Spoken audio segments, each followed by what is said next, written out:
இப்ப விஜய் அவர்களை எதிர்க்கிறதுனா என்னன்னே தெரியல அவங்களுக்கு. நாங்க சில கேள்விகளை முன் வச்சோம், அம்பிடுதான் தட்சாலி வரானார் சில கேள்விகளை முன் வச்சான். அதுக்கு பதில் திறந்தா சொல்லணும், என்ன போகணும். எங்களை விமர்சிக்கிற, எங்களை எதிர்க்கிற அவ்வளவு பெரிய ஆள் கிடையாது. நேற்று நாம் தமிழர் கட்சி ஒருங்கிணைப்பாளர் சீமான் தான் விஜயை எதிர்க்கவில்லை எனவும் சில கேள்விகள் தான் அவரிடம் கேட்டுள்ளதாக தெரிவித்துள்ளார். கூலி வாங்கி வாங்கி இந்த கை கிடந்துருக்கிறான். இவன் கூலி இவனும் கொடுக்கல. இப்போ விஜய் அவர்களை எதிர்க்கிறதுனா என்னன்னே தெரியல அவங்களுக்கு. நாங்க சில கேள்விகளை முன் வச்சோம், அம்பிடுதான் தட்சாலி வரானார் சில கேள்விகளை முன் வச்சான். அதுக்கு பதில் திறந்தா சொல்லணும், என்ன போகணும். எங்களை விமர்சிக்கிற, எங்களை எதிர்க்கிற அவ்வளவு பெரிய ஆள் கிடையாது. ஒண்ணு, நான் பகிரங்கமாக என் தாத்தன் மேல சத்தியமிட்டு சொல்றேன், என்னை எதிர்ப்பவன் எல்லாம் என் எதிரி கிடையாது. நான் யாரை எதிர்க்கிறனோ அவன் தான் என் எதிரி.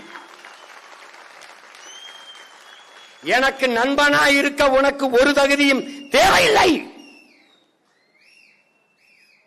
ஆனால் எதிரியாக இருக்க உனக்கு நிறைய தகுதிகளை வளர்த்துக்கிட்டு வரணும்.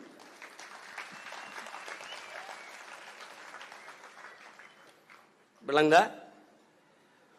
நீ வேலுநாச்சியார படமா வச்சுட்டா மறவர் எல்லாம் தென் மாவட்டத்தில் முக்குளத்தோரெல்லாம் ஓட்டு போடுவான்னு ஒருத்தன் சொல்லி வச்சா இல்ல, சொல்லி வச்சான்ல, அவன் கேளு என்னங்க இந்த பேச்சு பேசுறாருன்னு. அவன் அவன் அவன் அம்பேத்கரை போட்டா தாழ்த்தப்பட்ட எல்லாரும் ஓட்டு போட்டுறான்னு நினைக்கிறேன். அவனுக்கு அப்ப எங்க இருக்கான் என் பாட்டேன் அயோத்திதாசனும் ரெட்டமலையும் எம் சி ராஜாவும். அவன் ரத்தத்துல நான் இருக்கேன். நான் ஒரு கோட்டை போட போறேன்டா, ஒரு கோட்டை, அதுக்கு மேல ஓவர் கோட்டு. நாங்க அந்த அம்பேத்கர் இருந்து கோட்டை வாங்கல, கோட்பாட்டை வாங்கிட்டோம். இங்க கோட்டை யாருது? என் தாத்தா ரெட்டமலையோடது ஒரு கோட்டு.